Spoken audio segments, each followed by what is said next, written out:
Hello, everyone. First of all, I'd love to thank you for tuning in to the Integrative Thoughts podcast. I am your host, Matt Coffman, and through this platform, I plan on seeking out guests that interest me, that I am curious about, and overall just living a more meaningful, purposeful life in hopes that you as listeners and I myself can grasp onto a little bit of their knowledge and integrate that into our daily lives.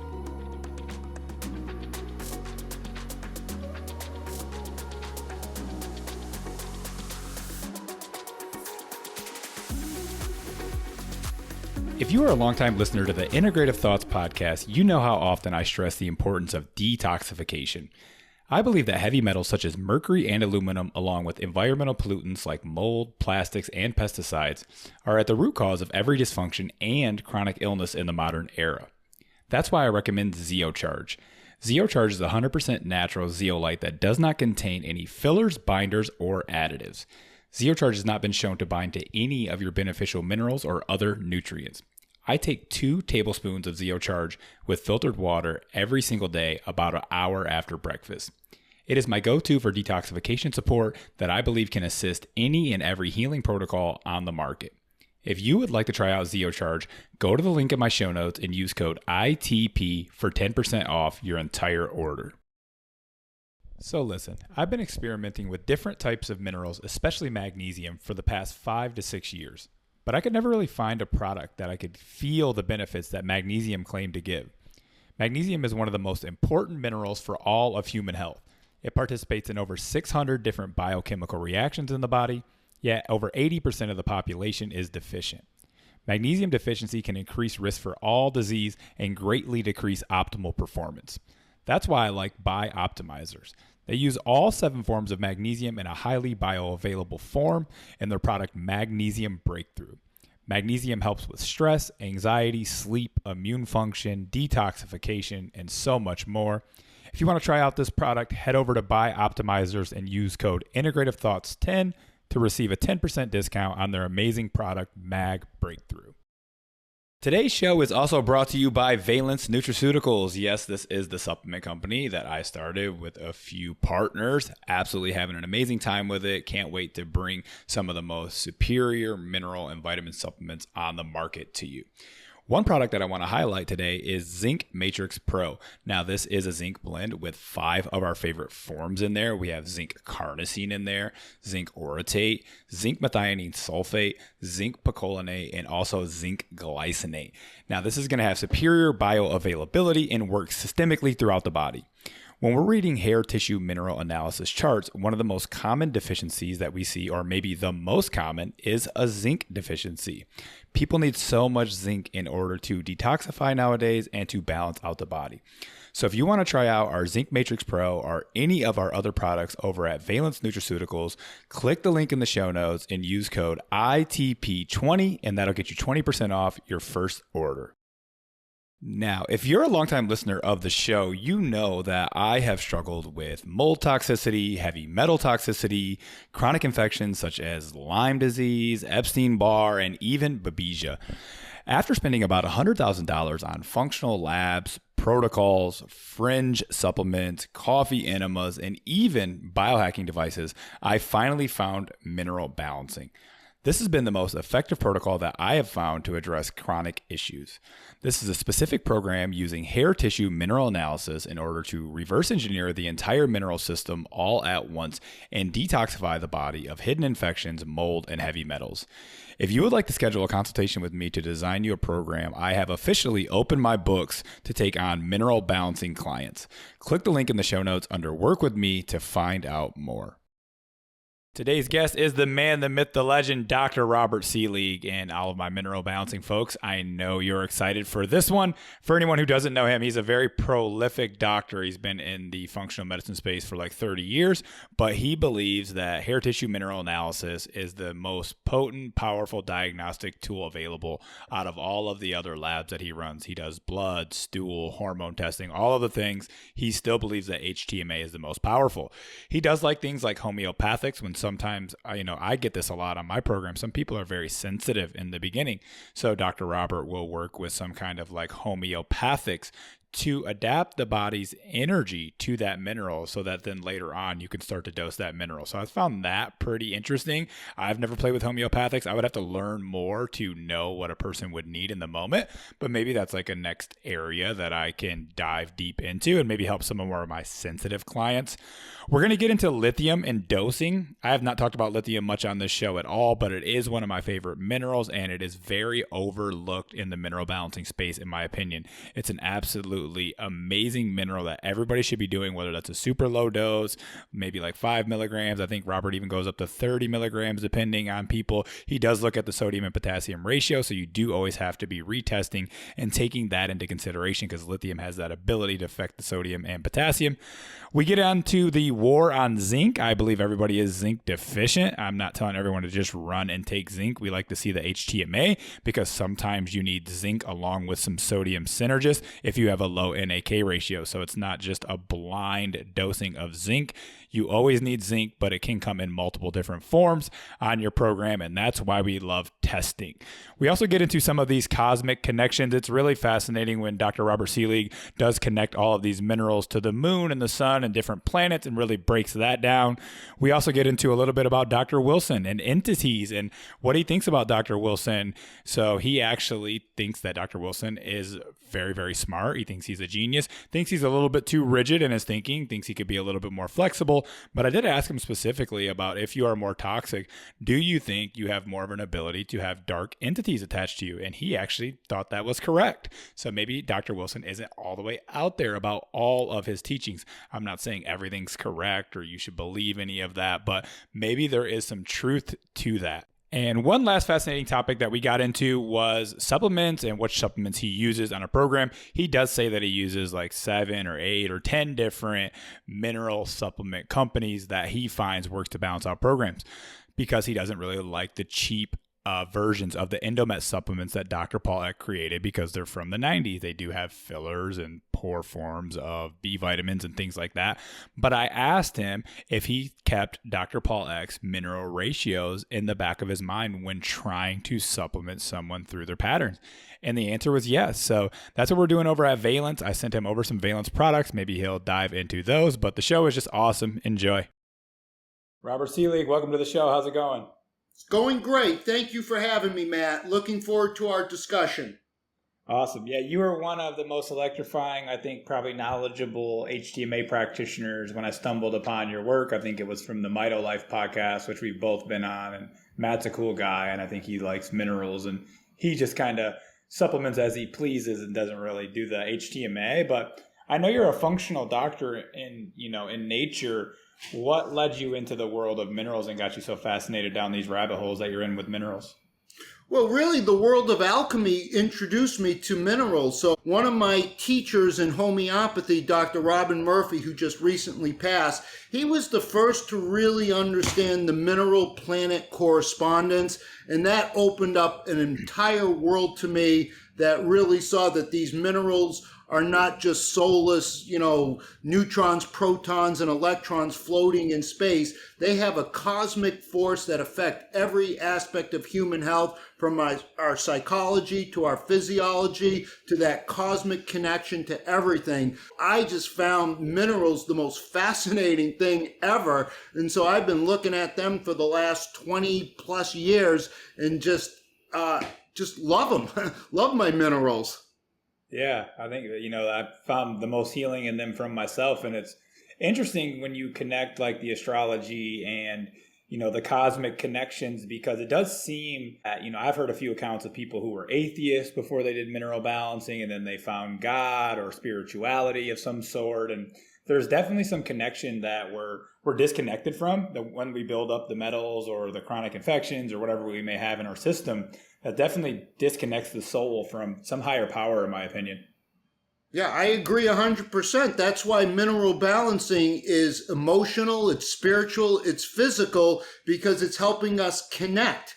And we need those minerals. And so when we first start out, we're not going to get into that spiritual world. We have to get to first base. Just getting to first base, we just got to do the physical homework. Then we're going to get into more of the emotional stuff. Then we're going to get more into the spiritual stuff, but that takes time. So I look at everything happens in 7-year cycles, and that's really how I map things out in those 7-year cycles, and 7 being God's favorite number. And that 7's going to have a 3-4 harmonics, and the 3-4 is going to go, the 3-4 harmonics is going to give us the 7, the 12. And when you look at hydrogen, hydrogen is the God particle, and that God particle is the most abundant element in this universe, and it keeps our DNA bound together. It is the sun. So the sun is 75% hydrogen.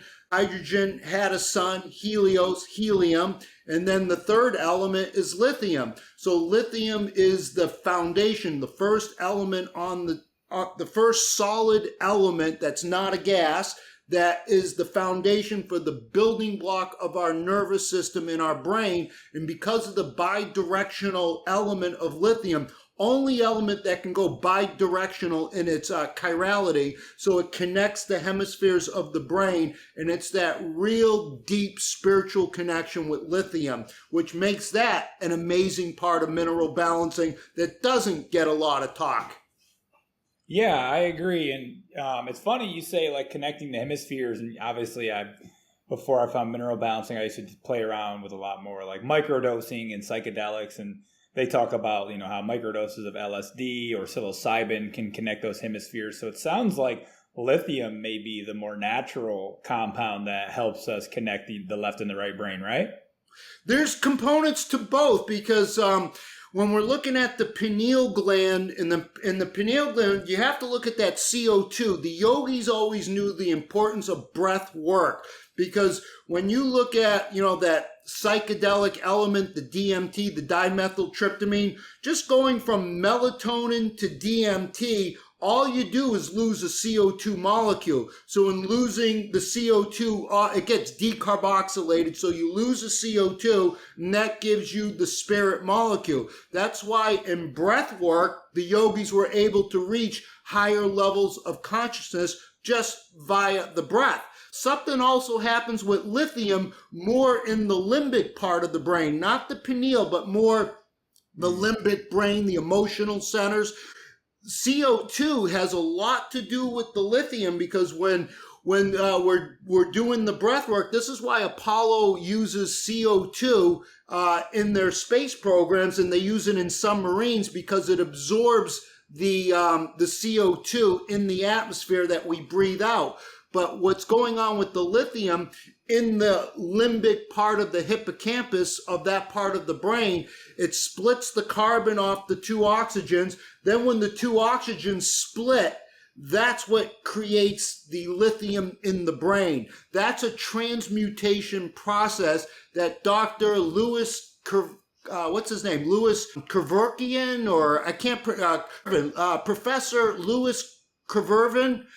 He was a French professor, and he did a lot of work with transmutation. Transmutation gets into alchemy, so he was a hardcore scientist, professor, and he understood the transmutation. And something happens with the lithium with that splitting of the carbon and the 2 oxygens, and when those oxygens split from each other, it creates lithium through a transmutation, through a protonization, something happening with the oxygen, something happening with the hydrogen to create lithium. Because lithium will be very transmutable. That's why it's hard to register, it's hard to measure, because it's always transmuting. Usually it's going to transmute to sodium, potassium, occasionally beryllium, but that's the power of lithium, the original trinity. And that's why they put that lithium in your 7-Up, the Uncola, lithium citrate, to give you that euphoric, good feeling, to kind of go against the Coca-Cola industry. When they were giving you caffeine and cocaine, they gave you a different buzz, a more ethereal buzz in that lithium. And the reason why it was 7, because on the periodic table of elements, lithium's atomic number is 6.94 to 6.99. So they rounded it up to the 7, because they know how important lithium is in that limbic part of the brain. So that was kind of long-winded. Let you see if you have any questions with that. That's pretty crazy. So how long before they realized people were getting too happy and they took the lithium out of 7-Up? Because I feel like they don't want us to be happy. They don't want us to be happy. They took it out pretty quickly, and it's probably in the late 40s they probably took it out.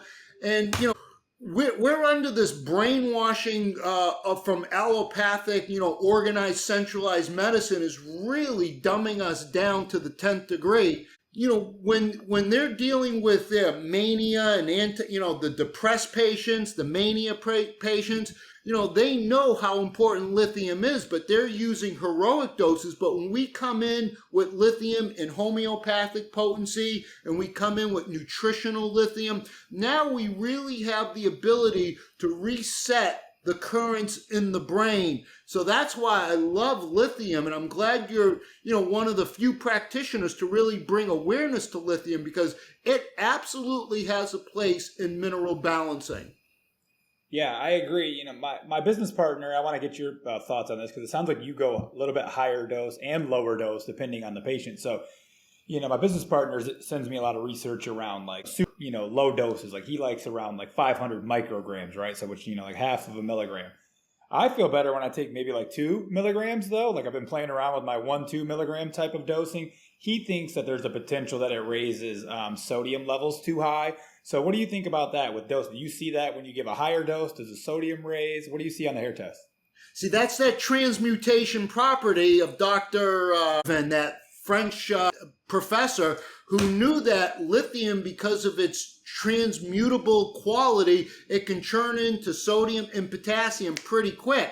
So that's why we're always keeping an eye on sodium, potassium, and mineral balancing, so we can adjust the dose if we see sodium going this way or sodium going that way.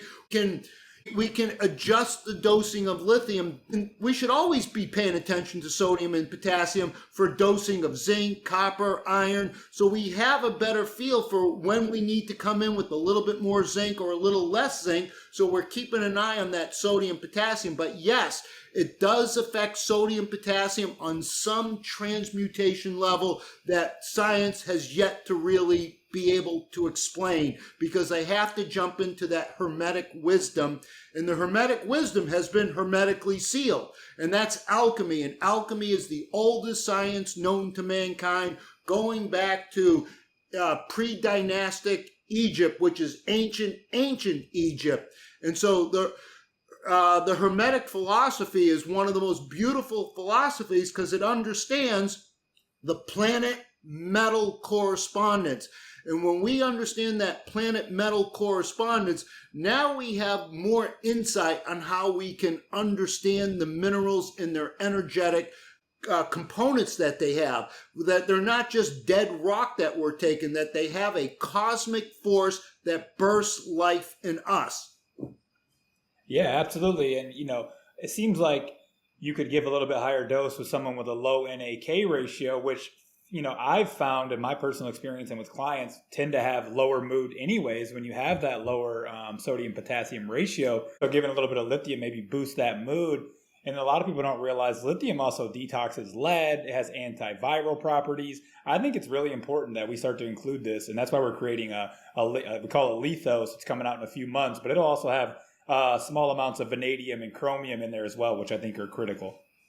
Yeah, that's interesting, because I'm just glad that you're putting awareness to lithium, because, again, part of that original trinity, the Big Bang, birthed hydrogen, helium, lithium. Lithium is the first solid, and that solid is the building foundation of our neural connections through the whole body. So paying attention to lithium, absolutely important. I'm not sure of the tie-in with chromium and vanadium you said you have in your formula. Why did you add those in? Is there anything that I didn't see with that? Yeah, I'm not sure. It seems as if, with a lot of the blood sugar issues, it seems like chromium tends to be a little low, even if they do get a little bit in the multivitamin that we recommend. So it's a very small amount, but I think it definitely helps. Obviously, chromium's going to help turn into energy, but also break down proteins and fats as well. And Dr. Wilson talks a lot about how the chromium's been kind of taken out of the soil due to industrialization of the farming practices, which is kind of why we're depleted in every mineral. But chromium tends to be there. And obviously you can have toxic forms of chromium, but we're going to play around with it and see. I think it's very small doses of everything. And the vanadium is interesting. You know, our buddy, I think you know Clark Engelbert as well. He talks a lot about this vanadium water. You know, some water sources similar to lithium have this vanadium in it, and it has different properties that I haven't researched quite enough, but my business partner has. And we think it's going to be a cool little like ultra trace mineral supplement that you can do on the side of mineral balancing. Yeah, really cool stuff. So I love that. I'm glad that you're really putting the spotlight on, you know, bringing more awareness to lithium, because absolutely when we see the manias, the depression, the bad brains that we have, and we can use lithium, and if we pay attention to sodium and potassium, we can really adjust the dosing. And again, if someone that's really sensitive to lithium, come in with homeopathic potency of lithium as a tissue salt. So I love 6x potency of lithium to help energetically rewire the brain. Interesting. I wanted to get into homeopathics a little bit, actually. I guess we can just kind of segue into those. Right? I have a practitioner friend who actually, I'm not sure if you do any testing or if you're just really super knowledgeable around homeopathics, but she does like a bioenergetic scan where you will like take a cotton swab in your mouth and you give them a strand of hair. And then basically the bioenergetic scan will bring up like, sometimes it'll say like, you got itching in your ears, your eustachian tubes, or some mold may be on there, or Lyme, or it'll show some heavy metal stuff and show different organs on there. And then the program, as a practitioner, she will recommend what is like homeopathics. And she actually did say that the people that she recommends over to mineral balancing, they do better if they're doing the mineral balancing with the homeopathics that are actually come up on the scan, the bioresonance scan, and mix with that. So the detox symptoms seem to be less if they're doing the homeopathics with the minerals. Have you found that to be the case? Well, I couldn't practice mineral balancing without using homeopathy. So homeopathy, when we're doing mineral balancing, we're going to hit that brick road. We're going to hit that speed bump. We're going to get a Hertz reaction, an aggravation.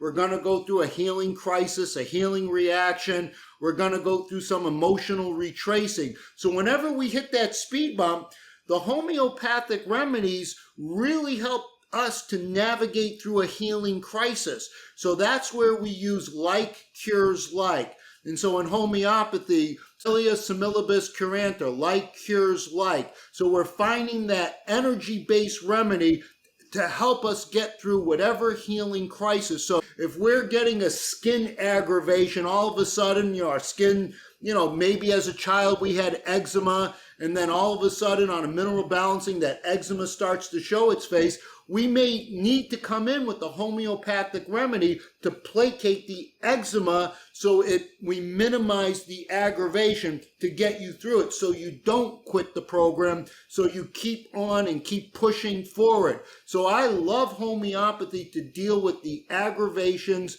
that we see propping up on a mineral balancing program. So absolutely powerful. And you can use homeopathy for organ support. So if I'm looking for a liver remedy, I'm going to be thinking Lycopodium, Chelidonium, Arsenicum, Nux vomica. Nux vomica is actually in homeopathy. That's the hangover remedy. So the Nux vomica is dealing with a toxic liver on an energetic level, because Nux vomica is made from strychnine. So I'm not giving you strychnine, I'm giving you the energy of strychnine to help deal with that toxic liver. And then on an energetic level, we see the mentals of that Nux vomica patient, and they're going to be very high strung. They're going to be more belligerent, more angry, more driven, more type A personality. They're going to be pretty successful in the business world, but they're going to be prone to over drinking, overeating, overindulging, over drugs, causing that toxic liver energy. And so when we give the Nux vomica, we can give that as organ support if we see like matches the like. The patient, the remedy has to match the patient on a mental, physical, and spiritual level. That's how we prescribe the homeopathic remedy. Interesting. Yeah, that's definitely an avenue I may try to go along down after I really master more of the mineral stuff. Lately, the supplement company's been blindsiding me 5 hours, 10 hours a day. I feel like being a new supplement company is kind of crazy. But yeah, the homeopathic seemed legit. Peptides is another route that I'm playing around with, this KPV peptide, I think. So maybe you should look into that if you've never heard of it. So it's injectable, or you can do capsule form. And I'm thinking this might be another thing that I'm putting every single client on. I just ordered some. I'm going to try it for myself, but it's a peptide, obviously, that's like the smallest peptide available, one of them. And apparently anti-inflammatory, but not like a steroid cream. It actually elicits a proper inflammation response. And in my opinion, the inflammation's half the battle in the beginning. Like the hormones aren't getting into the cell. There's a lot of dysfunction, the cytokine storm. So if we can get the inflammation down, but it's also super great for mast cell and histamines, which tends to be another problem as people start to move the metals around. Then some of those old histamine issues or mast cell issues that they thought they had sequestered and got rid of through their diet changes and their herbs and whatever, they start to, present themselves similar to that eczema story you were talking about. There's always like things, I think mineral balancing is like the base of everything. And then you have to kind of monitor and check in with the client and give them other supporting nutrients instead of just being in this like small bubble of minerals are just going to do everything. And they will if that client is willing to push forward. But a lot of people, if it gets too dramatic and it's too hard on the system, they give up. So got to find these other things that are going to help push them along the way. In my opinion. I agree that I love the flexibility that you have and not staying rigid, because we always have to stay flexible, because no one is the arbiter or the custodian of healing truth. We all have bits and pieces of the puzzle, but no one knows it all. So I have to learn the peptides. That's next on my agenda. We hear this Ozempic, that craze going on. So I got to look into what is going on with these peptides. So I need to go down that rabbit hole and start digging into how do I utilize these peptides in my practice, because that's the one area I haven't opened up to. It's just something else you got to study. Studying homeopathy is a lifetime that's a lifetime mission. Studying mineral balancing is a lifetime mission. So where do we have the time to learn everything? So I always look at what has worked. So when I look at the history of homeopathy, the only doctor immortalized in your nation's capital in bronze is Samuel Hahnemann, the only doctor in Washington, D.C. in bronze, because he used to serve the presidents back in the day. And so homeopathy has such an amazing, beautiful history, and it's understanding it's the safest version of energy-based medicine that we have. So when we use the energy-based medicine with physical mineral balancing and detoxification, that's giving us the art and the science, because our goal is to merge the art and the science, because healing since day one has always been an art and a science. We're getting too much into the science, too much into the bean counting, and we're forgetting about the energetics of life. That's why I want to bring awareness to the minerals, that they have a cosmic force, a cosmic energy. Even in, we always hear that phrase, minerals are the spark plugs of life. When we look at that zinc-loaded sperm, when it hits the ovum, that's the zinc spark of life. That's in science. That's on YouTube videos. We see that spark. That's that spark of life starting with that zinc when it hits that ovum, showing that they are the sparks of life. And we want to capture into that cosmic spark of life force when we use minerals. And when we hit that roadblock or that bump in the road, then we come in with energy-based medicines to help get us through whatever crisis we're going through. And then if we start learning about these peptides, now we have another, tool in our toolbox to use. So that's something I do have to study, is the peptides. Yeah, they're trying to pull them. Anytime that something works too well, they're trying to pull them. And the other thing about mineral balancing is a lot of other random supplements. They have other B vitamins that you don't want, or other minerals in there when you're really trying to have like this controlled experiment with just the minerals you're giving, so the dosing and everything. So you try to get your clients off of other products that are, have a bunch of magnesium in it or this or that, because you're trying to balance everything.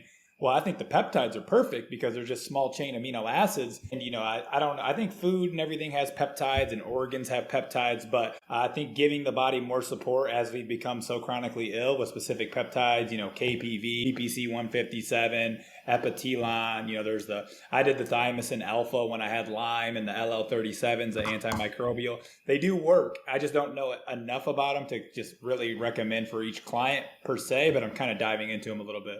Good. That's really my next level of study is I have to, start learning about these because, we just have to stay flexible to use whatever is going to help us move our patient in a better direction, whether we're using tissue salts, homeopathy, mineral balancing, whether we're using Rife, PMF, whether we're using saunas, coffee enemas, whatever we're using, it doesn't matter as long as it works. So that's why I have to really open up the door and start digging into these peptides. So right now I'm in the infancy stage of really learning about it. So I got a lot of work to do, but we'll see how that plays out. Yeah. I'll send you a course from a couple cool people that I know. I'll send you a book and a course when we get off of here. And, beautiful. Some really high level peptide people. Speaking of being flexible, one thing that I wanted to bring up that it seems like everybody in the Dr. Wilson world, which I've never agreed with, they want to do mineral balancing without binders. So what are your thoughts around binders? Which ones have you found most effective if you use binders? What's your thoughts around binders while we're moving around all these metals? Yeah, when you're actively dumping a metal, you better have someone on a binder, so maybe you don't need to come in with a binder when they're first starting out, but once you start seeing they're starting to mobilize a toxic metal, you want to make sure that it doesn't get reabsorbed. You want it to just, grab it, get it out so it doesn't get reabsorbed because, these metals still hold a charge. And so I love binders. So I've been using binders for over 20 years. And again, I base the binders on when I see them actively dumping a metal, I'm coming in with the Pectisol, I'm coming in with the zeolites.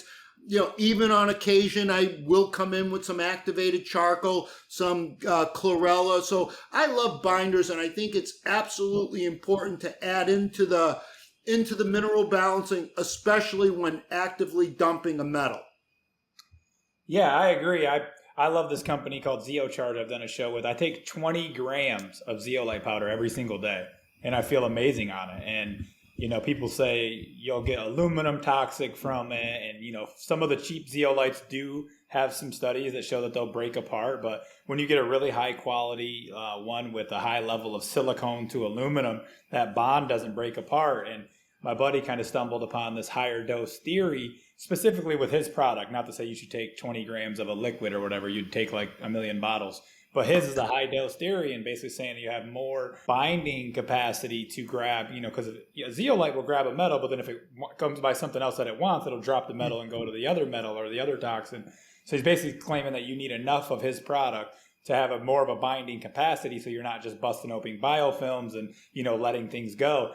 And every client that I have on that higher dose zeolite feels way better. So I'm like, why would I tell them that they shouldn't take this binder? And I took it for a year myself before even recommending it to see if it messed with the mineral patterns. I was doing HTMA. I was doing monthly oligo scans. I'm not sure if you've played with that at all, but I didn't see any, effects negatively in my mineral levels. And I just felt better when I was having the heavy metal dumps. Yeah, that's cool. That's, I always think if we're going to prescribe it, we better take it. So everything that I've given, I could say almost everything I've taken heroic doses of because I need to know how it works within me. So my body is my laboratory. So I know if I'm prescribing A, B, or C, it's been in me, and it's been in me in heroic doses. It's been in me for long periods of time. So I get a good feel for what that product is actually doing. As far as the binders go, do you use the Pectisol? Because that to me is my favorite of all the binders because I find that the Pectisol, it doesn't bind the good stuff from what I understand. That's all the literature that I've read on pectosol and the galactans and mopping up the galactans. Pretty interesting stuff. And if it can leave the good minerals alone and just grab the bad stuff, great. So that's why I tend to go more towards the pectosol and the metachlorellas. But then again, when I see a real metal dump, I'm going to come in with the charcoals and the zeolites, maybe just for 2 weeks, just to mop up that garbage. Yeah, that makes sense. No, I give people the option of that, Eugenics, the Pectosol, I think is the quality brand everyone likes. I haven't taken it myself, but I've gotten some feedback from some pretty quality practitioners that use it in their practice, and everyone seemed to say that, have good results with it. So I give people the option. I tell them, hey, I haven't taken the Pectosol, but a lot of people like that. Or take the Zeocharge that I for sure have clients on and I for sure have taken myself. So those are the two options that I usually do. You're right. You don't want to be on charcoal too long because you are going to start messing up and grabbing some healthy stuff. But if it's like a short-term thing, you're probably not doing too much damage. Right. Anything short term, I don't have an object against, So when we look at colloidal silver, to me, silver is one of the greatest antibiotics known to mankind. It moves electrons better than any metal on the table. We think copper moves electrons, but silver's number one. The reason why, electricians don't use silver because it's too expensive. So copper wiring is close, but silver moves the electrons, in that colloidal silver can be used for up to 7 days. So if someone has an acute infection, a throat infection, ear infection, cut themselves, you can use that colloidal silver from 3 days, 5 days, up to 7 days. But after 7 days, you got to stop because now you're going to build up toxic forms of the silver, and you don't want to do that. So everything has its place. So I like coming in with, when I see an infection, I'm going to come in with some heroic kill agents for a short term, for, again, like 7 days or so, then I'm pulling them off of it. Yeah, that makes a lot of sense. And there's so much context to everything because people will just we read too many papers, I feel like, and we don't have enough like actual experience and like thought around it because it's just like, this supplement or this ingredient does this in, 10 literature papers. And so it must be good, forever. Well, it's like, well, even in the trials, they're 2 months, 3 months, sometimes 6 months. That doesn't mean you should take it for 20 years. You have some thought process around it, really have some context. And then also what's happened in your practice over time, So, I like that you kind of say, be a little cautious around things. Minerals and vitamins, obviously you need forever. You're going to need those just forever. So I'm not worried about putting people on desiccated organs and minerals and vitamins because we're going to use those things. But when it comes to like some other stuff that has really good properties, sometimes I'm kind of pulsing things even with myself. Yeah, that's how it should be. Everything has its place if we know how to use it intelligently, when to be aggressive, when to back off. So if I want to give heroic doses of zinc, which I usually never do, but maybe you have a cold and, you're getting the COVID or you're getting something, maybe you can come in with 100 milligrams of zinc for, 7 days, extra vitamin C, extra zinc, extra garlic, to deal with whatever the infection may be in the acute phase. But I'm not going to keep you at 100 milligrams for more than 7 days. Then I'm going to go back to my normal dose. So there is a time and place when we can go heroic dosing, and then we need to taper it down. So that's why stay flexible. And that's what I said with the Wilson stuff. Wilson's an absolute genius, but he's too rigid. He's too fixed. Right. I say you always got to show that flexibility. So when you think of that order and structure, that's a Saturn energy. So Saturn does give us order and structure. But when you become too ordered and too structured, then you become rigid and inflexible. And that's where you see the calcium shell, the calcium wall, and all the calcium diseases. So we want that Saturn energy because you absolutely need order and structure, but you never want to become too structured and too organized. You have to stay flexible. And that's why I love mineral balancing, looking at different modalities, different mindsets, incorporating this, incorporating that, and not having, any dogma to anything. So just staying flexible has always been, kind of my guiding light in this healing journey.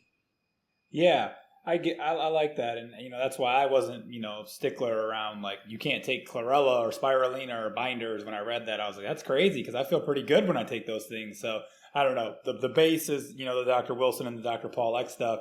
Speaking of that, like I know I've heard you say on the MitoLife show, obviously the Endomet stuff's not the highest quality, and that's why we're kind of revamping Dr. Paul X ratios with our Valence Nutraceuticals line, because they obviously aren't the cleanest and the most high quality. But I do like his ratios. Like when you're supplementing, is it anywhere near Dr. Paul X ratios? Do you find any validity in like some of the ratios between the minerals that he's using, or do you kind of just you've created your own type of system that works? That's a great question because I do always have Dr. Eck in the back of my mind with, how much to dose copper or zinc or whatever, when we're trying to influence sodium and potassium. So I do keep it in the back of my mind, but their actual products I think are not the greatest quality. So I've never used them from day one, and so I've used many different nutritional companies, and you have to have many nutritional companies because not one company is going to cover it all. So I want to be able to use the best of what's out there because I don't have an alliance to any nutritional company. I have an alliance to the truth. That's where, if I know a company's putting out a good product and I like that product and I find a need in my mineral balancing practice, I'm using it. And so that's how I've been operating over the last 20 plus years, is just staying flexible, keeping Dr. X in the back of my mind. But again, never in stone. Keep that very flexible because there'll be times when it says, give someone some copper. If I give them a smidgen of copper, that will make them feel horrific. Not all the time, not every patient. That's why each patient is going to be unique and different, where the mineral pattern says, yeah, we got to give, 2.5 milligrams of copper. And if I do, it sets them off. And so that's the flexibility. And then maybe I come in with copper in a homeopathic potency to give them the energy of copper. So that's where I like to start with my troubled ones that can't handle, if we want to raise that sodium, we give a little bit of that copper. And if that copper is too sensitive for them, then I come in potency. Yeah, that makes sense. And, because my thought process was like, obviously the work of Dr. Paul Eck is like prolific. I don't know if he had, insights from, I don't know, he was tapped into something different, I think, to be able to take all those metabolic rates and then formulate it into this hair tissue mineral analysis thing. Like what he did was pretty prolific when you dive into it. And I almost didn't do the Endomet stuff in the beginning either, because I come from like this kind of biohacking world, kind of like a Blackburn style, where I was like always wanted the cleanest supplements, but I was so like brain fogged and sick. I was like, well, I'll try this thing for a year. People say they're getting good results, and then I can always go back to my clean supplements if I want to. And they just kept working for me, even though they were pretty poor quality. So I was like, there's something in the ratios that he created, I think, that are pretty profound. And so I was like, well, why don't we just, my business partner was already thinking about, reformulating those exact ratios into a cleaner supplement. And so I invested and I got in, and they're working great. And, you should try some sometime. I think you'd really like a few of them. They're great. Hey man, can you send me a bottle of your Zeo Charge? I do want to, I want to experiment with that one. One of my best friends, one of my good buddies owns that company. I could probably get you a few sent over for sure. Those are really good, but definitely I can get you some of that. Okay, cool. Yeah, that's the beauty of just opening up the world of always, we have to know the mineral. So that's why I said we always got to know what is the mineral actually doing. So we need to have a base understanding of what the mineral is doing. Then when we have that basic foundational knowledge, then we can see how we can tweak the dosage. Sometimes we can see a person does great with this, but they do horrible with that. So that's the flexibility we always have to apply that I find is really pertinent to what I'm doing, is just keeping my eye on the patient, because not everyone's going to respond to this as someone else responds to that. Yeah, I like that. All right, I want to segue into something that I've loved your lectures on zinc and zinc deficiency and why we're so zinced, the interplay of it with the zinc to copper balance. Can you explain to everybody why you hammer down zinc so much in your lectures and why you think everyone's so zinc deficient?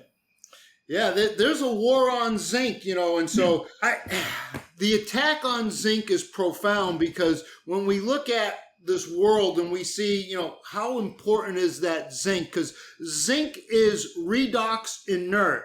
It's a +2 metal where copper is a +1, +2, iron's a +2, +3, manganese has different oxidation states, chromium different oxidation states, molybdenum different oxidation states. Zinc is redox inert. So that's the beauty of zinc. It's helping to stabilize like copper, iron, manganese in its moving of the electrons. It's really balancing out in its catalytic function as its structural function. So the war on zinc is profound because so many things in our soil are depleting out the zinc. And when you don't have zinc, you don't have an immune system. When you don't have zinc, your brain won't work. And then we look at all the amazing enzymes that zinc is responsible for. And my favorite all-time zinc enzyme is carbonic anhydrase. That carbonic anhydrase enzyme gives us carbonic acid.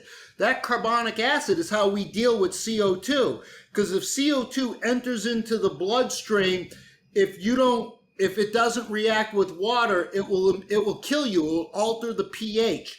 So we have to be able to take that that CO2, as soon as it enters into the blood, it immediately reacts with water via the carbonic anhydrase enzyme that absolutely is zinc dependent. So every molecule of CO2 that we're producing, thank you zinc for allowing us to clear out the CO2 in our body. And that carbonic acid, when it finds its way to the kidneys, that's what's making the whole bicarbonate buffering system of the body. So when I look at blood tests, on a blood test, everyone has low CO2, high anion gaps, high insulin, low alk phos, high lactic acid. Those are all indicative of a zinc deficiency. And so when we start to understand that anion gap, that means we have too many acids, not enough buffering elements because we're missing the carbonic acid in the kidneys to give us the bicarbonate buffering system. So that's just one enzyme out of millions. So when we really think about zinc and its role in cancer, oh my God, that's where the most researched gene in all of cancer is the p53 gene. Are you familiar with that gene? I've heard of it before, but I don't know it that well. So, the p53 gene's referred to as the guardian of the genome, the anti-cancer gene, the apoptosis gene. And so it is the cancer gene. In the center of that gene is a zinc ion. The zinc ion allows structural geometry to put the two amino acids together, to take the alpha sheet and the beta sheet, to put it together, to give you a 3D enzyme so it can fold into that 3D form so it can bind to the mutated DNA strands. So you need that p53 to bind to the mutated DNA so it can read it, and then the enzyme will do its job. It'll either apoptosis it or stop the cell cycle or repair the cell cycle. That's the p53 gene, and that's how important zinc is in cancer. And what I discovered is there was in New Mexico, at the University of New Mexico, they wanted to figure out why do all Navajo Nation and all the Native Americans lead the league in cancers, heart disease. And what they discovered in the 1950s, they were doing a lot of weapons manufacturing with the Cold War. So they were digging up the uranium. As they dug up the uranium for weapons of mass destruction, they dug up the arsenic, the lead, the mercury, the cadmium. And what they found out was that those toxic metals displaced the zinc in the p53 enzyme. So that p53 enzyme, your anti-cancer gene, couldn't work because it lost the zinc. The toxic metals, cadmium, mercury, lead, arsenic, would kick out the zinc so that enzyme couldn't fold into that three-dimensional form, so it didn't give you a usable protein, so you lost the DNA auditing system. That's how important that zinc is, especially with cancer. Yeah, I don't think people realize like how zinc depleted we are. Like before I started mineral balancing, I just thought, if I eat 1.5 pounds of red meat every day and it's grass fed, like I was totally good. Like I had no thought process around supplementing zinc. I'd take magnesium, I'd take shilajit and all these other things. Then I got into mineral balancing and I was like, dude, everybody's so zinc depleted. And it's, stress, it's the heavy metals. There's so many things that can deplete your zinc. And the fact that we have a lot of fear mongering around red meat itself, all of that equates to just toxic heavy metal burden and a lot of stress in the system where we're just displacing and losing so much zinc. Yeah, and just one ion of mercury, will displace 1,000 ions of zinc. And we know that through the mercurial diuretics that were prescribed for hypertension in the 40s, 50s. So they were giving you mercury diuretics back in the day, and what they found out, how that affected the carbonic anhydrase enzyme in the kidneys. So you were pissing out 1,000 ions of zinc to just that one ion of mercury that was just ending up in the toilet bowl, because we know how antagonistic that mercury is to the zinc. As in the zinc family, it's in the same column on the in the same vertical column on the periodic table. You have zinc, cadmium, and mercury, and that heavier metal will always displace the nutrient mineral. And because zinc is redox inert, it's going to do a lot more structural geometry more than anything. That's why it keeps proteins together. And that's why we're starting to really understand the zinc finger. That zinc finger, Big Pharma understands when they're creating their designer cancer drugs, they need to use a zinc finger. So they take their drug and they have to bind it to a zinc finger, so the zinc finger can allow that enzyme to fold so it can read the mutated DNA. And they're creating designer drugs using zinc fingers. So I'm saying, why not pay attention to zinc in the body instead of creating all these drugs? Why don't we pick up the zinc and understand the enemies of zinc? The glyphosates, the atrazines, the oxalates, the fibers all remove the zinc. Then the zinc is attacked by too much copper, can deplete the zinc. The heavy metals can deplete the zinc. Our soil's depleted in zinc. And when you think of India, there's a biochemistry book in India. Their zinc recommendation is the highest I've seen out of any biochemical textbook. They have it at, I think it's 25 milligrams is their RDA, because most of the Indian population are vegetarians. So they made that connection that they're not getting the zinc, and they have a lot of phytates and oxalates and fibers in their diet. So they know that they're chelating out the zinc. So in their biochemistry textbook, they have the RDA of zinc, the highest I've seen in any textbooks, in this world. Pardon the interruption. I want to take a quick break to talk about gut health.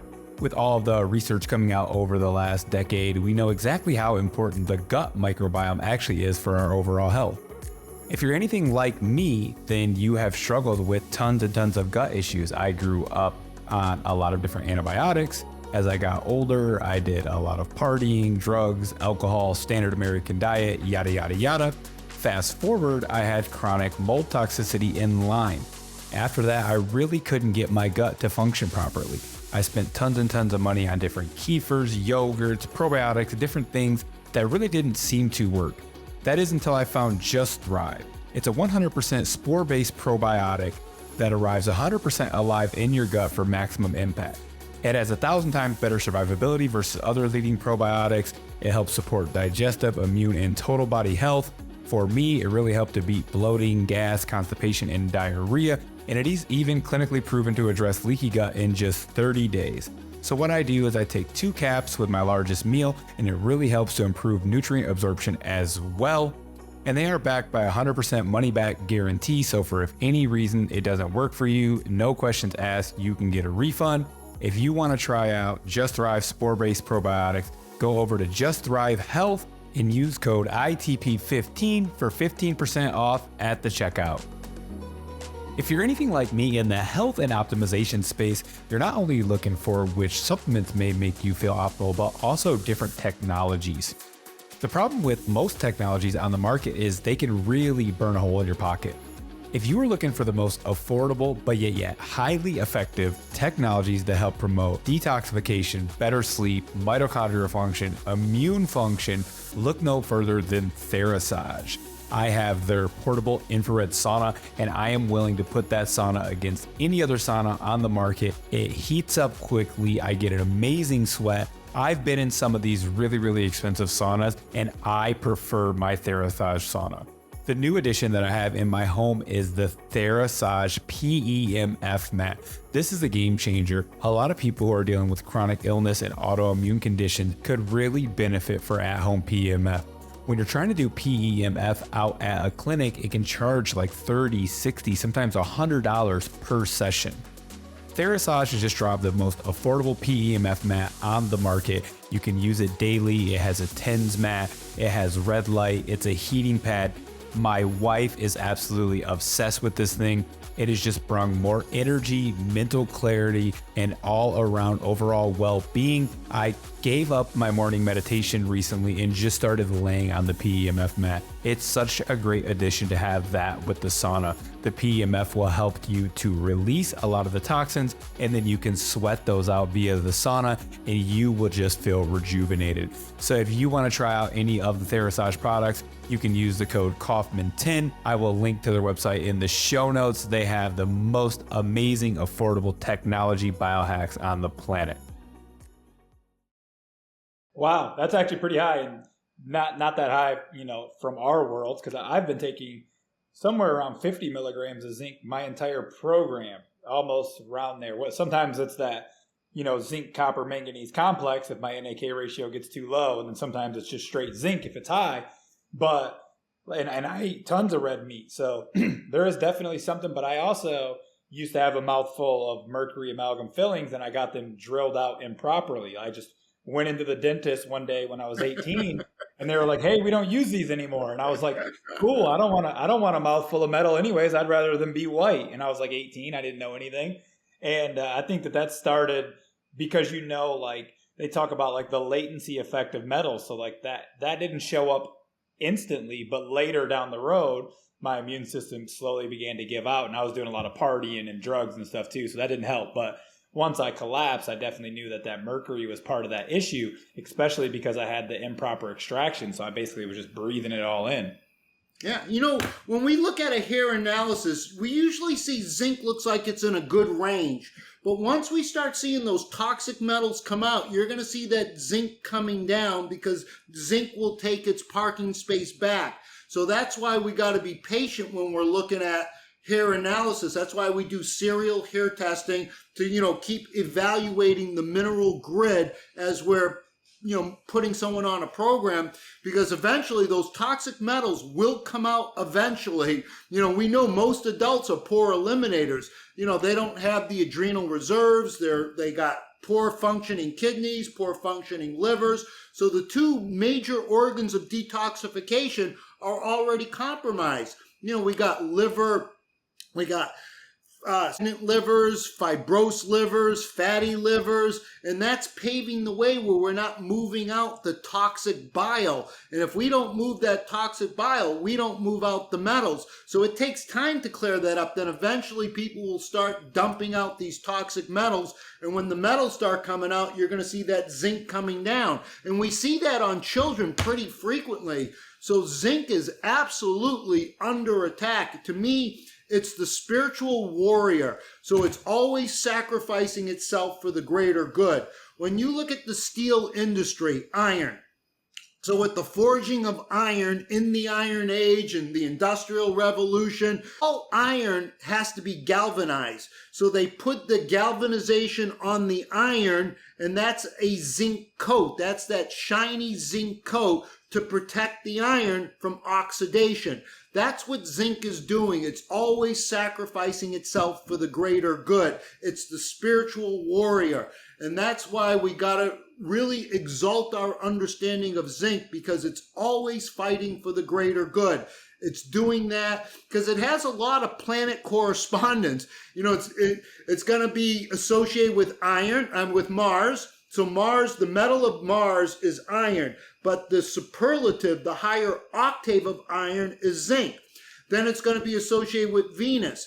The metal of Venus since the beginning of time is copper. The higher octave of copper is zinc, and we see that playing out all day long. And then we're going to see zinc is also going to be the alchemical metal of Jupiter, and that's where it runs the liver. So right now in alchemy, they have tin as the alchemical metal of Jupiter, and I'm going to present my argument that that's wrong. It's zinc. So even when you look at insulin is, probably about 54 or so different amino acids, but in the center of the insulin molecule is a zinc ion. That's what's keeping the enzyme in that three-dimensional structure, so you have a usable protein, a usable zinc, a usable insulin, so the insulin can do its job. But without zinc, there is no insulin. So that's why zinc to me is the most underappreciated mineral in the entire mineral grid. And so my goal is to just bring more awareness to zinc to show that it really is the spiritual warrior always fighting for the greater good.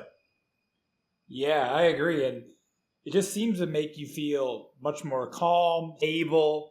You sleep better, you breathe better, you taste food better. It's pretty bizarre. The more you just keep boosting up the levels over time, seems like your entire world shifts and everything is better. You're more emotionally stable. Dr. Wilson, Dr. Paul Eck, if that zinc is really low on that hair test, especially in the beginning, people are going to have more emotional instability, more tendencies to maybe lash out or just, be more edgy. And then you get them on more of that zinc and they're like, wow, my nervous system's calm. I'm feeling great. I'm sleeping better through the night. And yeah, they're going to have their roller coaster of dumping the metals, but just getting that zinc level right is so critical for most patients. I think it's one of the most important things, especially with children, because every children, you got that high copper and that low zinc. And that's why they're ADD, they're neurotic, they're crazy. These poor kids are just zinc deficient.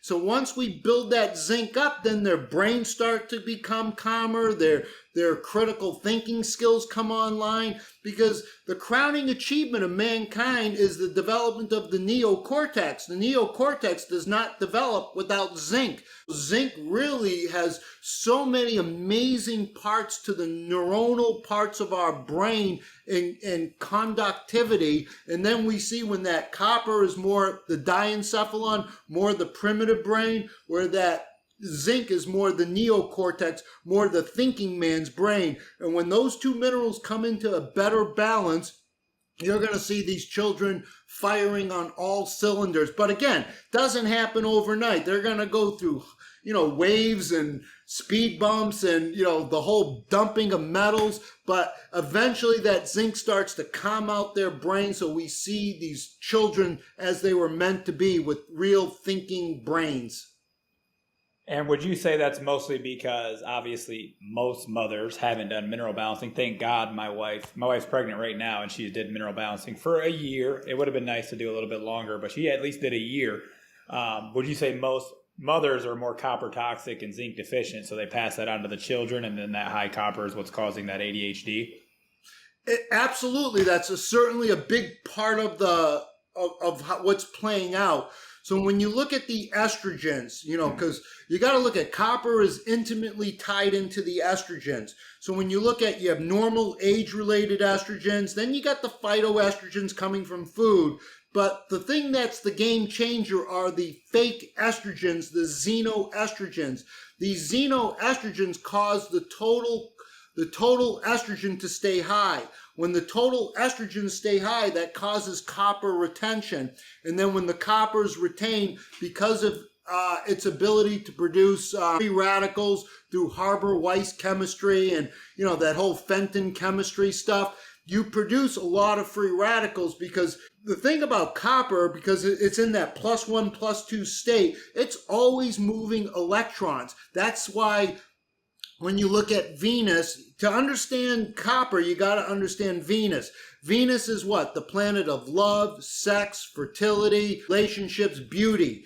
That's the copper essence in us. So we see copper with collagen in our hair, skin, nails, and beauty. We see copper in our feelings in the brain with adrenaline and dopamine and that connection to, to our lovers, to our friends. But when that copper is dysregulated, where our sexual relationships will be all over the place, the way we feel about our hair, skin, nails will be all over the place.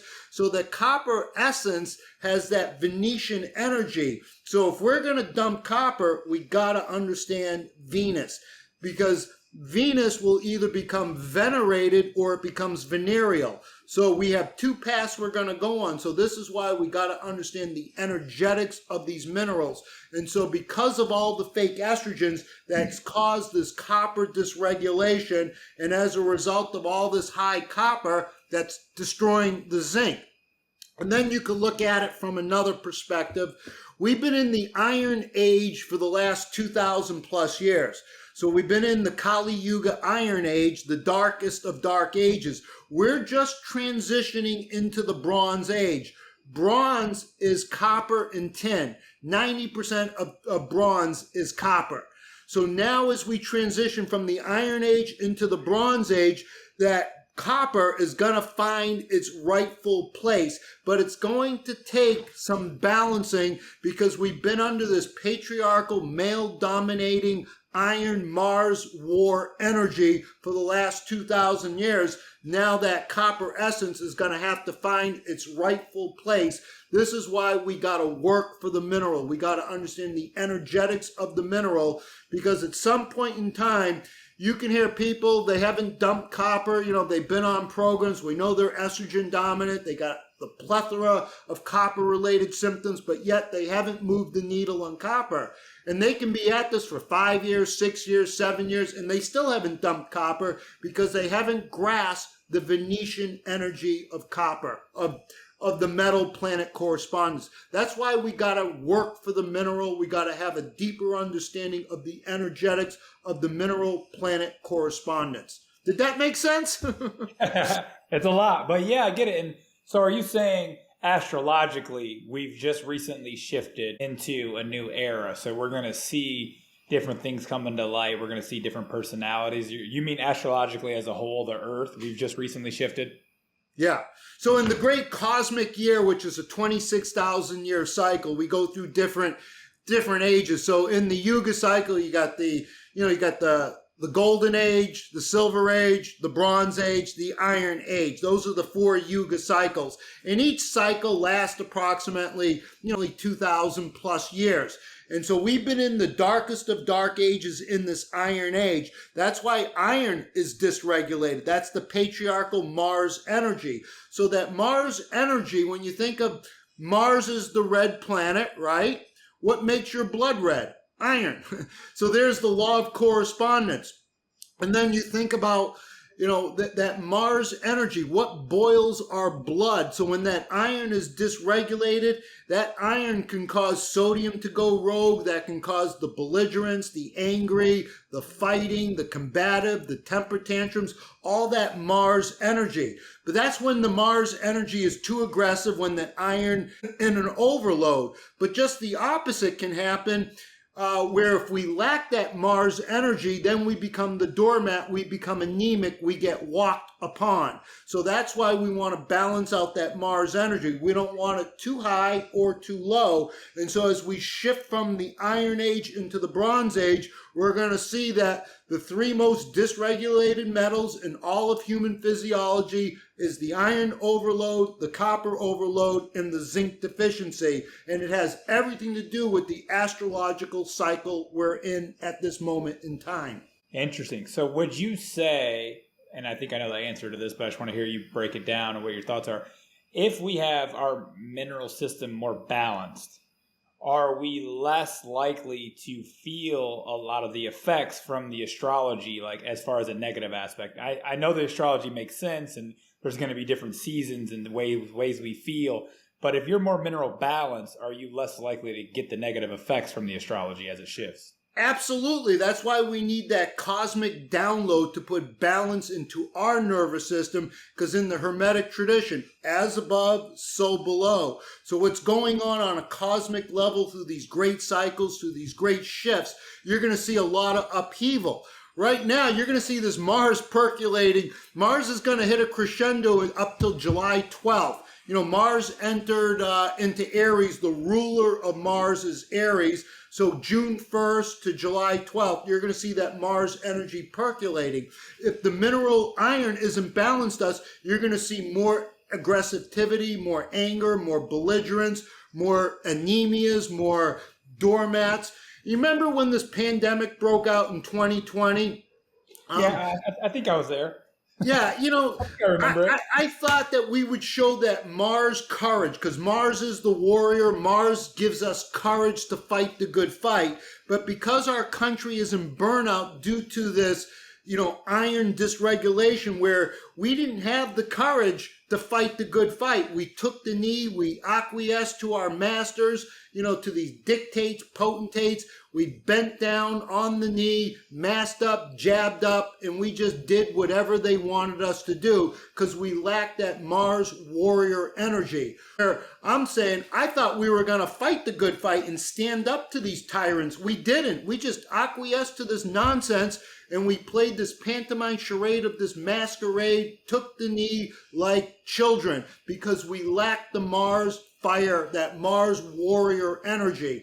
Either we were too anemic to fight the good fight, or we had too much iron causing the belligerence and the craziness in the brain. Because when that iron hits the limbic part of the brain, that's where you see the real pathology, the real criminality, the real rapist, and you know, the hardened criminals, where that iron has accumulated in the amygdala or whatever part of that limbic brain.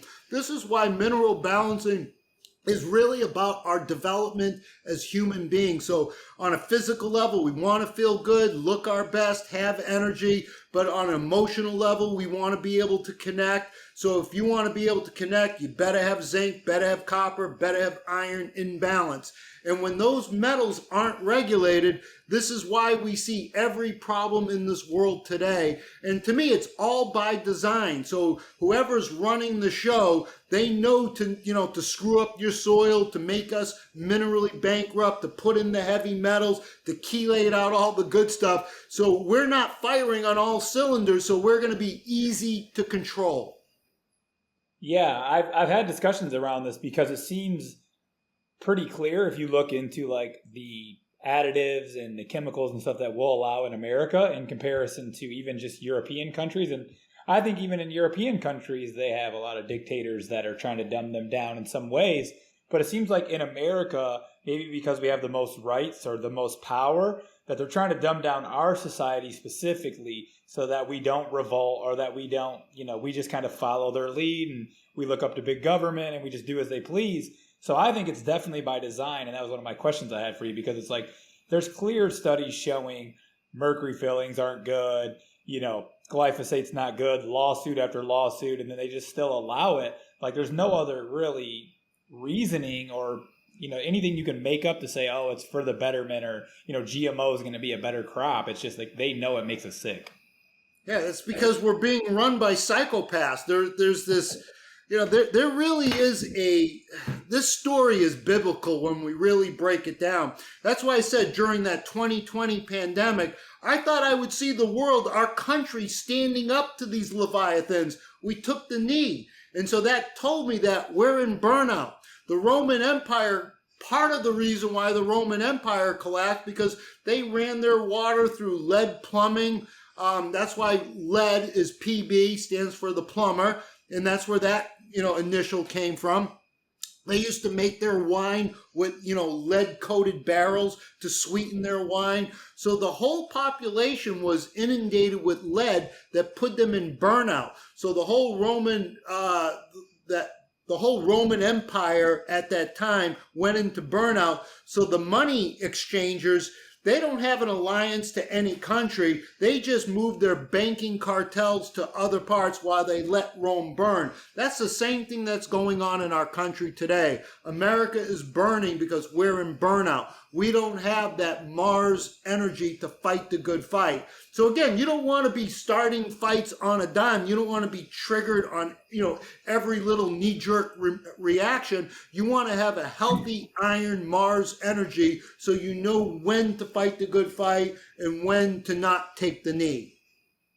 Yeah, I agree. And I've said this before. I think that the less toxic you are, the more, mineral balancing or whatever it is, the program that you're doing. I like mineral balancing. I'm sure you're biased as well. But the less toxic you are, the more you can actually digest information like politics or whatever's going on with government, and also dissociate at the same time. So you can take in the information without being so triggered that it ruins your life or puts you in a spiral. You can look at it very level-headed and know when to speak out against it and when to, enjoy your life with your loved one so that it doesn't bleed into every other aspect of your life. And I think when you're more toxic, you ruminate on, you get on X or whatever and you see all this crazy shit that's happening in the world and you ruminate on it and you say it's too crazy, I just don't want to know about it, or you dive too deep down rabbit holes. And I love rabbit holes, but I think the more balanced you are, the more balanced approach you can take with digesting that information as well. Absolutely. That's why it's about mineral balancing. We're not trying to just take heroic doses of this and avoiding that. We want balance in the mineral grid. When the mineral grid is balanced, then our brains are balanced where we can have discernment to see through the bullshit, to see through the propaganda, to see through the programming, to see through the social engineers that don't have your best interest. Corporate interests, they have a corporate alliance to their shareholders. They don't have an interest to you. So we have to build ourselves up. This is why mineral balancing, detoxification, and using energy-based remedies are the magic trinity so we can start building ourselves up so we can become the true human we were meant to be for our development. And it's amazing seeing how toxic we are. We've never seen the likes of this toxicity in this world, and we keep depending on the science to tell us what is good, what is bad. These are the guys that give you the hospital food, that give you the McDonald's, that dump the glyphosate in all your crops, that come up with a gazillion, reasons to poison us. So we need to really build ourselves up through getting healthy. That's why I said the hero's journey is the healing journey. The healing journey is through the 12 houses, and as we master the 12 houses above, that's where we get schooled. The 12 houses will balance out the 7 chakras. The 7 chakras will balance out the 5 elements. The 5 elements will make sure that we get resolve and some resiliency in the 3 treasures. Then the 3 treasures. Then when we master the 3 treasures, we'll be able to overcome polarity to get to unity. So that's the hero's journey on a very deep esoteric level, but it's a journey. That's why we take one step at a time. We start with the mineralization, we start with cleaning up the diet, and then we can take, then we could start opening up doors to energy-based medicine, homeopathy, or understanding more of the conspiracy behind why we're in the pickle that we're in today. Yeah, that's amazing. Since we're getting a little conspiratorial, which I love anyways, I want to ask you a question. So I know you've obviously probably read Dr. Wilson's website, and he gets crazy about rogues and rapes, and there's, a lot of stuff in there. And I think he's reaching a little too far sometimes. But I have had reports, and I've actually felt myself feel as if through the detox system, one night I specifically remember, it felt like I released some kind of dark energy or potentially some kind of entity. Have you found that yourself or your clients where there's potentially some kind of dark force? I don't know if it's the releasing of a parasite on a physical level, or if it's deeper than that, where you really are have an attached dark energy attached to you and you release that. What are your thoughts around some of that stuff that Wilson talks about? Have you seen that in clients? Yeah, he's interesting. I like how his terminology is he's calling them the rogues.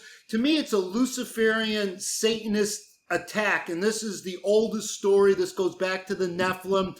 This goes back to the book of Enoch and the Nephilim. And, when you look at all these Hermetic traditions, these are the stories that didn't, they were they were hijacked. So they took the making of the Bible took information from the emerald tablet, from the cuneiform tablets, from the papyruses, from the scripts, from the scriptures, from the Mahabharata, from the Bhagavad Gita, from the book of Enoch, and they took out all the bits and pieces to give you your Bible. That Bible, the oldest Bible, we got to go back to our ancient history, and this is where our history has been so hijacked. And right now we're being controlled by this Luciferian Satanist agenda that is running the show. They're the hidden hand. We don't see who they are. This is part of the Nephilim. And when you say the term Nephilim, Nephilim just means other alien beings that have visited this planet. They have been on this planet and they have genetically altered us, because when you look at stories in the Bible, Moses lives to 800 years. Enoch lives to hundreds of years. So many of these characters in the Bible have amazing, amazing longevity. So something happened in the book of Genesis, which is the book of genetics. On chromosome number 2, they capped the chromosome to prevent us from living at a max 120. That's the most we can go to, because they capped the telomeres on chromosome number 2. And if you look at chromosome number 2, you're going to see there's anomalies in there that science can't figure out what is going on with chromosome 2. And so, the Darwinian theory doesn't explain it. Nothing really explains it unless we understand genetic manipulation. So when you look at the primates, they have 48 chromosomes. We have 46 chromosomes. How do we lose 2 chromosomes and get smarter? Something happened, and this is the genetic manipulation, how man was created in our image. So that's where they pluralize the God, because these are the Nephilim. These are the fallen ones that have hijacked this planet and have kept us in servitude. And we're just trying to break our chains from this. This is the great awakening that's going on. 9/11 shook us up, but did it wake us up? Now with the awakening process, we're starting to see the COVID scam and all that. We're starting to awake. And so this is the age of awakening, the age of revealing. But we're going to have to question absolutely everything, especially our health and medicine, because it has been hijacked to the 10th degree. I know that was a lot to unpack there. Yeah. So you do think that you can have dark entities attached to you? Oh, yeah. Okay, you are.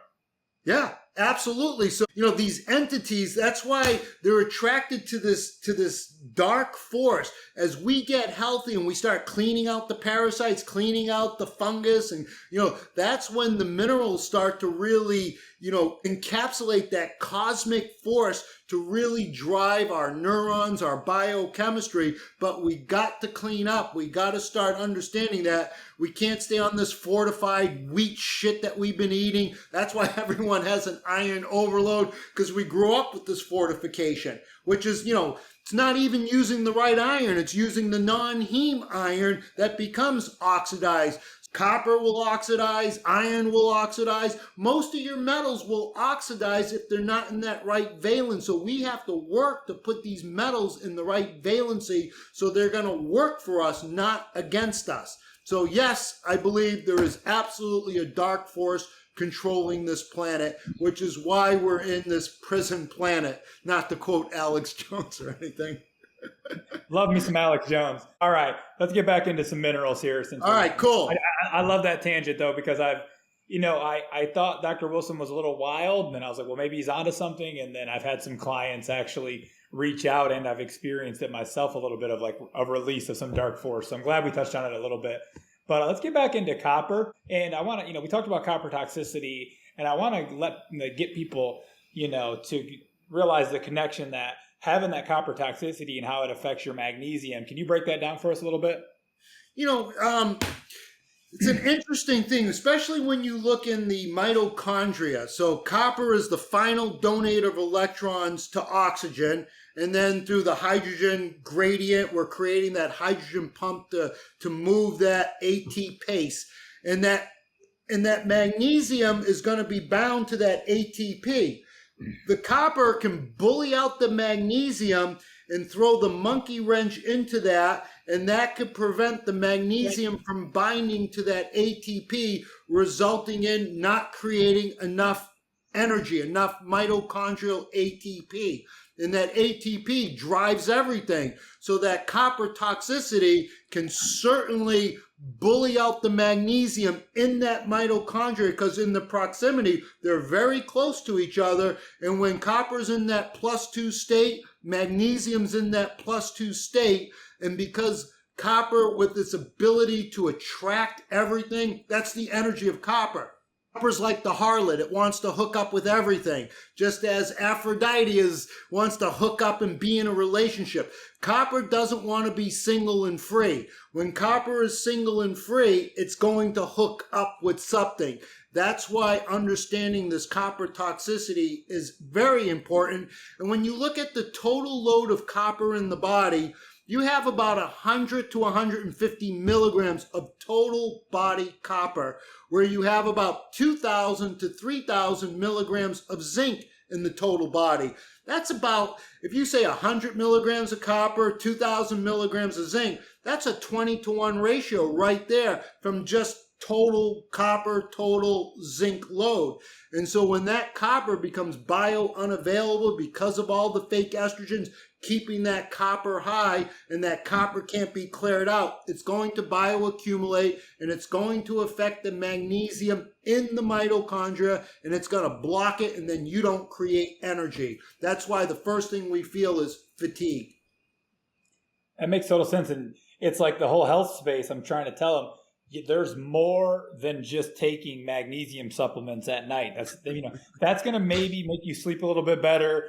You might have a bowel movement in the morning or whatever, but it's not going to overall get to the root of the issue and why you need to take 1,000 milligrams every single day to feel normal or to have a normal bowel movement.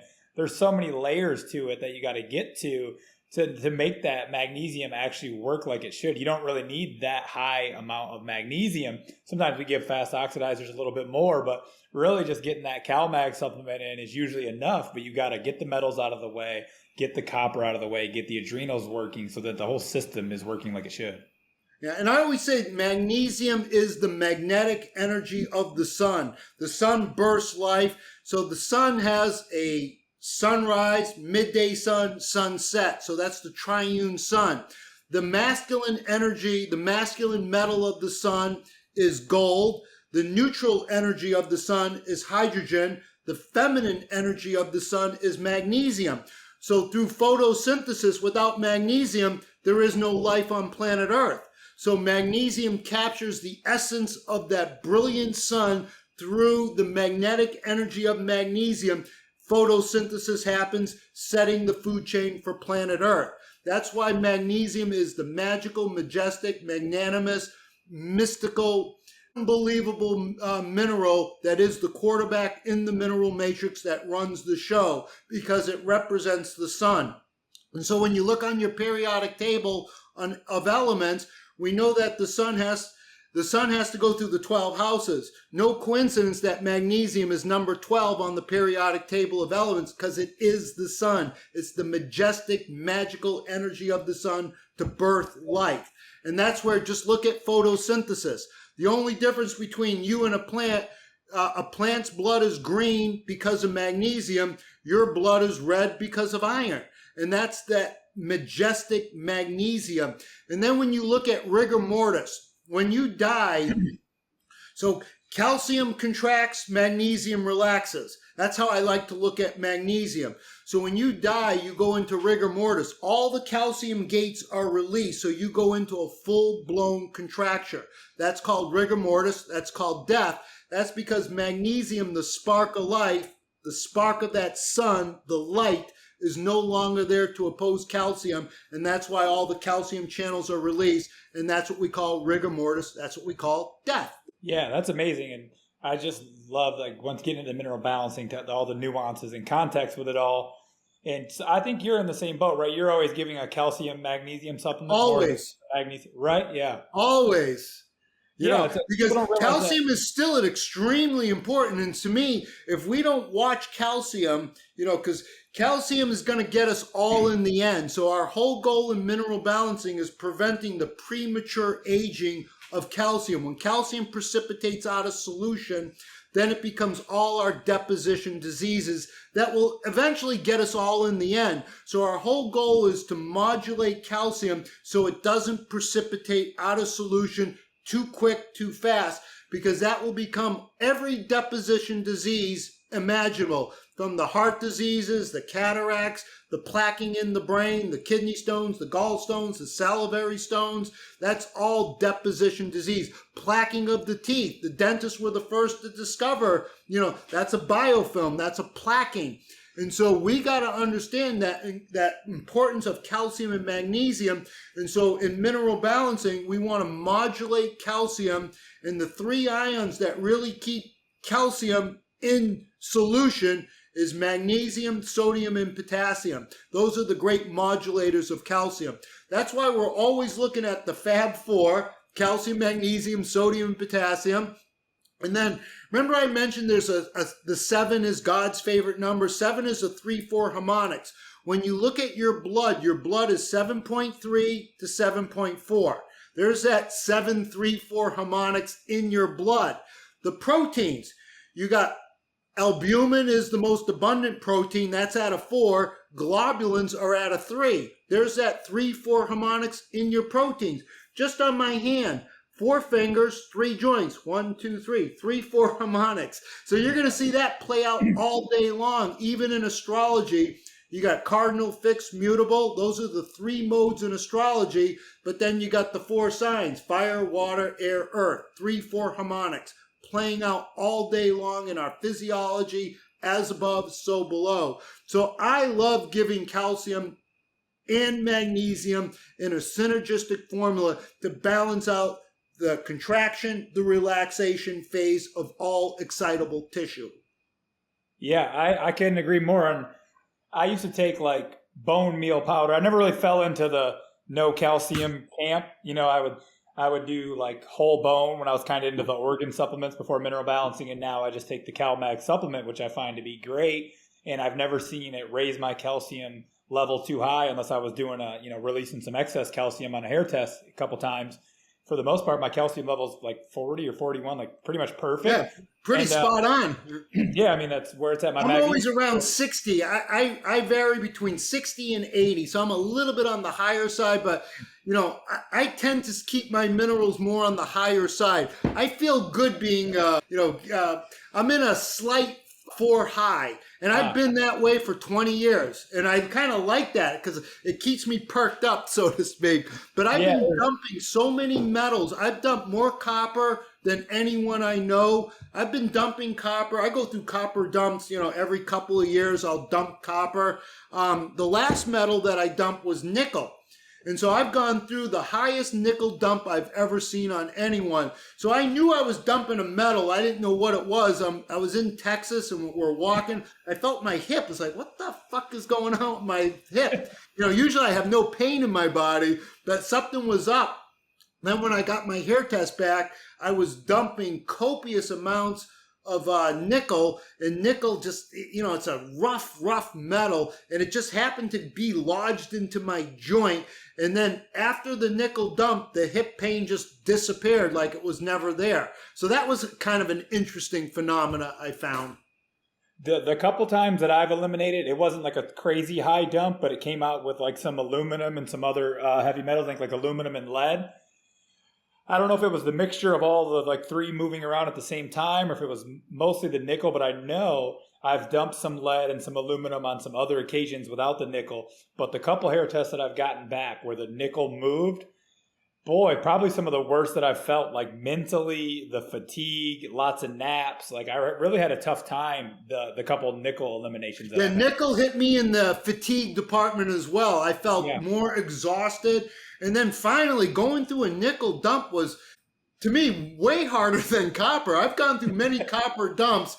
Copper dumps aren't that bad for me because I guess I'm used to it. Maybe the first copper dump was a little bit challenging about 20 years ago, but nickel kicked my ass with that hip pain and the fatigue. But since dumping it, I felt amazing.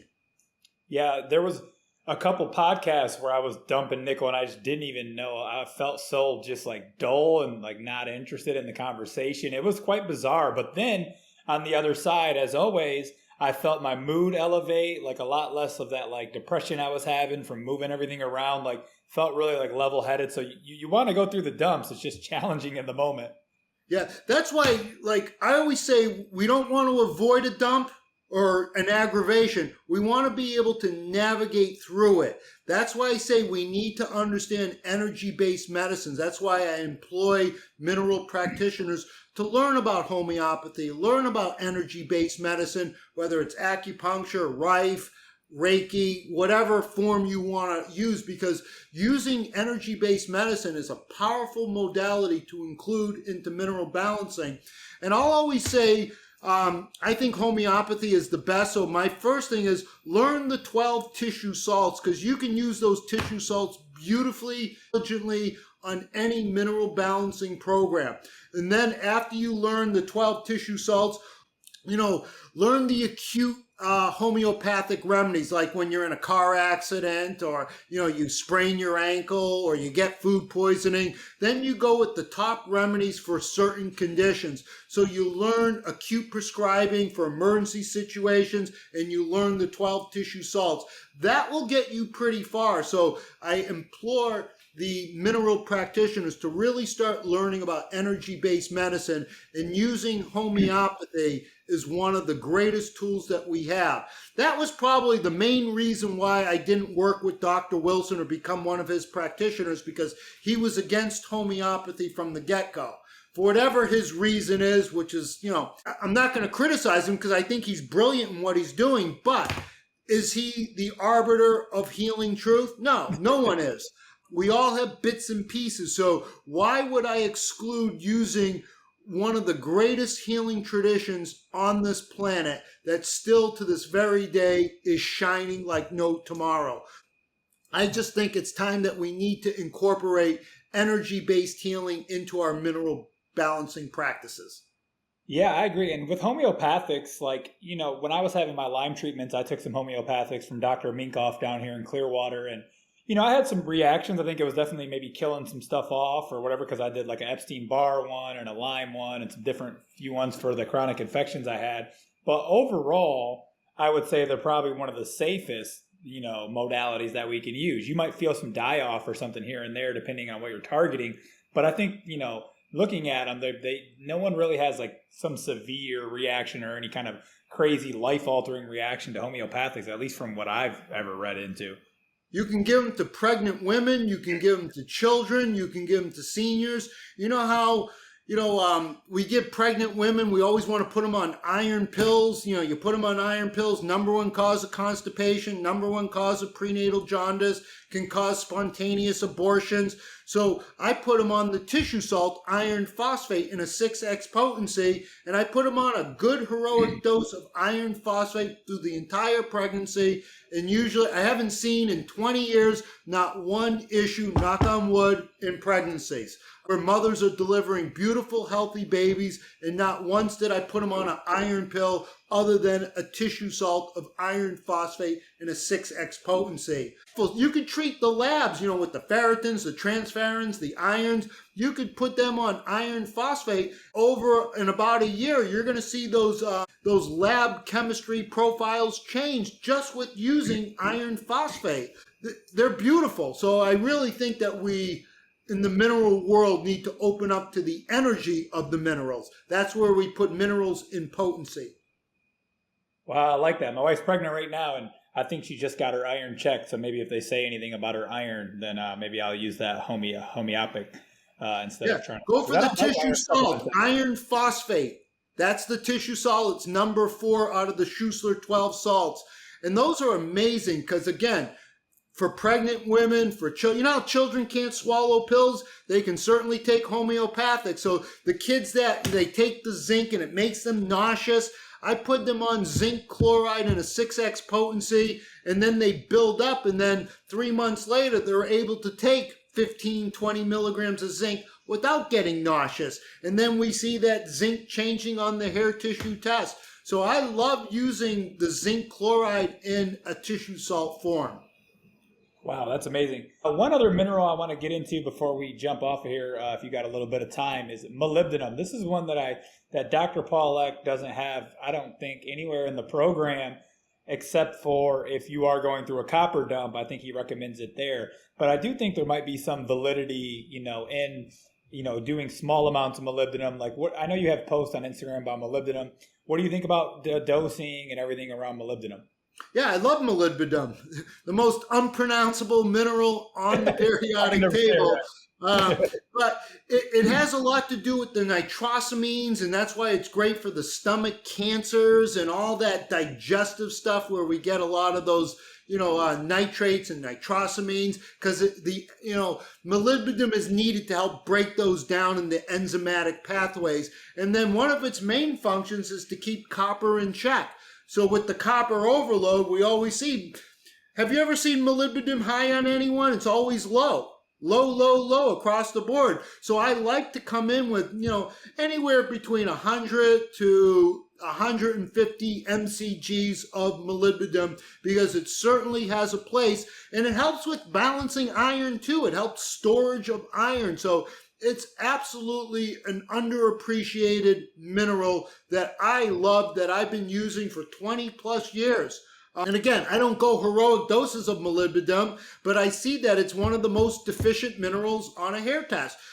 Knowing its connection to the iron, knowing its connection to the copper, knowing its a connection to the stomach cancers and all the nitrosamines and all those oxidase enzymes that are breaking that stuff down, you got to have molybdenum. So I love molybdenum.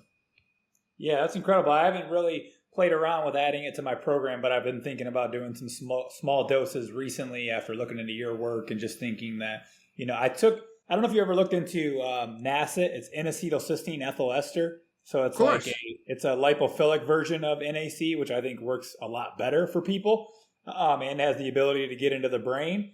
But there's one on there. I take just a straight NACET, but there's another one that my buddy gave me a few days worth that has glycine and molybdenum in there with it, with the NACET. And I felt really, really good those couple days that he gave me, like 3 or 4 days worth or whatever. So when I run out of my NACET this time, I think I'm going to take that other NACET that has that small dose of molybdenum in there for a while. Plus my copper's been elevating slowly on my hair test. So I think I might be going through a copper dump either currently or really, really soon. So I'm going to just start taking it anyways. Every time we dump a metal, that's a celebration, because you're dumping out your brain diseases, your cancers, your autoimmune diseases. So that's why it can be challenging going through a metal dump, but that's how we exalt our health to that better place. We have to go through it. We got to, like I said, it's a hero's journey. We got to have that Mars courage to go through it, not avoid it. And when we go through it, we can do controlled demolition, where we break things down in a controlled way, where we don't quit the program, don't give up, and we just kind of keep plowing through. Then every time you go through a metal dump, you feel 1,000 times better. All of a sudden, your brain is working good, your memory is good, your dream recall is good, your sleep gets better. So going through metal dumps is one of the most important, powerful things that we do on a mineral balancing program. So my goal is to navigate people through these dumps so they don't quit and give up, because my sister almost quit. She went through a nickel dump and she got a kidney stone, and that kidney stone, she's bent over double, praying to the porcelain god, feeling god awful, sick as a dog. I said, don't go to the emergency room, got it out. I told her to take this. Next day she woke up, felt pretty good. The day after, felt amazing. So going through it is tough. We can't, we just can't quit and just cower down. We got to have that Mars resiliency energetically. We got to have the resiliency, strength, and inner fortitude to go through any kind of aggravation or healing crisis we go through. That's the courage we need. It ain't easy. This program isn't for everyone. If you're, you want to take your pharmaceuticals, you want your cancers, go for it. God bless you. But For the ones that really want to do the work and want to age gracefully, never get cancer, never get a brain disease, never end up in a nursing home, do the homework today so you never end up like that. Yeah, I totally agree. It seems to be mineral balancing for me, like, works for more of the population, in my opinion, than almost any other program. It's like you're, I look into your condition and, I client intake forms and do all the things and your diet and all of that. And obviously you got to have a good diet to do the program anyways. But, like my practitioner, he didn't give me anything extra when I told him that I came from did a big Lyme treatment and Epstein-Barr. He just gave me the mineral program. This is your program based on your chart. There's not anything like extra for your Lyme or whatever. And I just keep getting better and better. My skin looks better, my energy, my sleep. It's crazy. Like, you can look into those diagnoses. I'll put someone on specific things if they have Crohn's, like a peptide or butyrate. There's things you can add on to help with a specific diagnosis, obviously. But in general, the mineral program's the same. It's just based on the HTMA. And I think that's beautiful. It's the single greatest test we have in medicine, bar none. To me, the hair test is a blueprint of a birth chart. Tells you everything. Tells us about our psychology, our physiology, our adrenals, our thyroid, our blood sugar. Tells us absolutely everything. But we got to have trained eyes to be able to interpret it, because there's many nuances and layers to a hair test. And so we got to be able to understand that it's just not, like I said, minerals aren't just dead rocks. They have that cosmic force. And when we integrate that cosmic force into it and we work for the mineral, now we take it to that next level. That's why it's mineral balancing is the greatest science. But I know mineral balancing practitioners that will never use homeopathy. When someone's going through an aggravation, or they're going through a divorce, or they're going through some mental ups and downs, the death of a loved one, we need to be able to support them through these cycles. So that's why I love energy-based medicine. So we take the edge off, we placate the symptom, and all of a sudden that death of a loved one isn't as dreadful. They still feel sad, they still feel depressed, but they're functioning. They're not letting the death of a loved one destroy their lives. That's where the homeopathic energy-based medicines have a beautiful place in the world of mineral balancing. Awesome. Well, Robert, I think that was beautiful. We'll definitely jump back on a show sometime in the future. We'll brainstorm a few topics or something that we can hammer down. I thought this was awesome. But before we go, let everyone know where to find you, how to work with you, YouTube channel, whatever you want to promote. Yeah, I don't take on too many cases, so my wife does all the screening. You have to pass my wife.